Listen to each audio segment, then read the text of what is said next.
वहाँ तो मोदी चाहते हैं, मगर यहाँ जो हमारे सांसद है उसके खिलाफ है। यहाँ सांसद ने हमारे 10 साल दिए, हमने 10 साल दिए। 10 साल में हमारे यहाँ सांसद ने कोई काम नहीं किया और उन्होंने जातिवाद फैलाया, दो समाज को लड़ाया आपस में, पूरे समाजों को लड़ाया। पूरे सांचौर में जितने भी है, जो भी समाज है, बड़ी समाज है, उस समाज को अगर देखिए, मैं आप ही से नहीं और भी लोगों से बात की तो मुझे ये समझ में आ गया कि देवजी पटेल को लेकर खूब नाराजगी है। थोड़ी मोड़ी नाराजगी नहीं है, अच्छी नाराजगी है। लेकिन अगर 5 साल बाद आपको मौका मिला है बदलने का और फिर 5 साल लग जाएंगे बदलने में, तो आपको नहीं लगता है कि कुछ अलग भी सोचना चाहिए पब्लिक को? अलग सोचा है पब्लिक ने। अब की बार जो कांग्रेस से प्रत्याशी है वो थोड़े यंग है और युवा है, बढ़िया है, और उनको भी मौका देना चाहिए। देवजी पटेल ने जातिवाद यहाँ फैला चुके हैं वो लोग।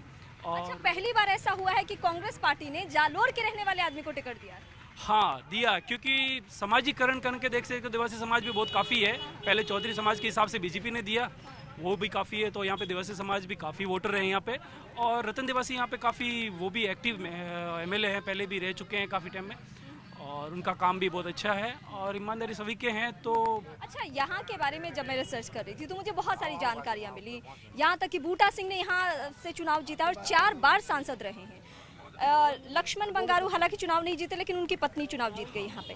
लेकिन इतने बड़े बड़े लीडर यहाँ से निकले, तो आपको लगता है कि उस हिसाब से काम हुआ है? काम तो हुआ नहीं, पहले इतना जातिवाद नहीं था। और दूसरी बात, पब्लिक अभी थोड़ी जागरूक हो गई है कि लोकल MLA को, कोई भी लोकल सांसद को चाहती है। तो यहाँ पे लोग अभी चाहते हैं कि हमारा कोई बंदा लोकल हो, बाहर का आके वो आता नहीं है, फिर एक बार जीत के चला जाए। नहीं, ये थोड़ा मुद्दा है हमारा कि बाहर का बंदा आया और वो जीत के चला गया फिर। चूंकि आप बहुत खुल के बात कर रहे हैं तो मेरे जहन में सवाल ये भी है कि यहाँ पे लोग मोदी के नाम से शुरू होते हैं, मोदी के नाम पे खत्म हो जाते हैं। तो आपको लगता नहीं कि विकास अगर नहीं हो तो वोटर्स ही जिम्मेदार हैं इन चीज़ों के लिए? क्योंकि खुल के बात तो कम से कम करनी होगी वोटर्स को। करनी चाहिए। मोदी जी मानता हो कि मोदी जी काफ़ी वो है अपने ऊपर, देश के लिए मोदी जी है, मगर देश के लिए मोदी मगर अपने यहाँ लोकल विकास भी तो होना चाहिए। लोकल विकास नहीं। सवाल ये भी उठता है कि गुजरात से बिल्कुल करीब है, ये एकदम सटा हुआ, और गुजरात के विकास मॉडल की चर्चा पूरे देश में होती है। जब प्रधानमंत्री बने नरेंद्र मोदी तो सबसे ज्यादा ये चर्चा हुई कि इनका गुजरात मॉडल जाके देखिए। तो वो गुजरात मॉडल यहाँ दिखता है कि नहीं? बिल्कुल नहीं। यहाँ पे हमारे समथिंग 8-9 किलोमीटर ही है, दूर है गुजरात है। मोदी जी आए, हमारे यहाँ बाढ़ आई तो मोदी जी 8 किलोमीटर जाके 500 करोड़ रुपया दे के चले गए।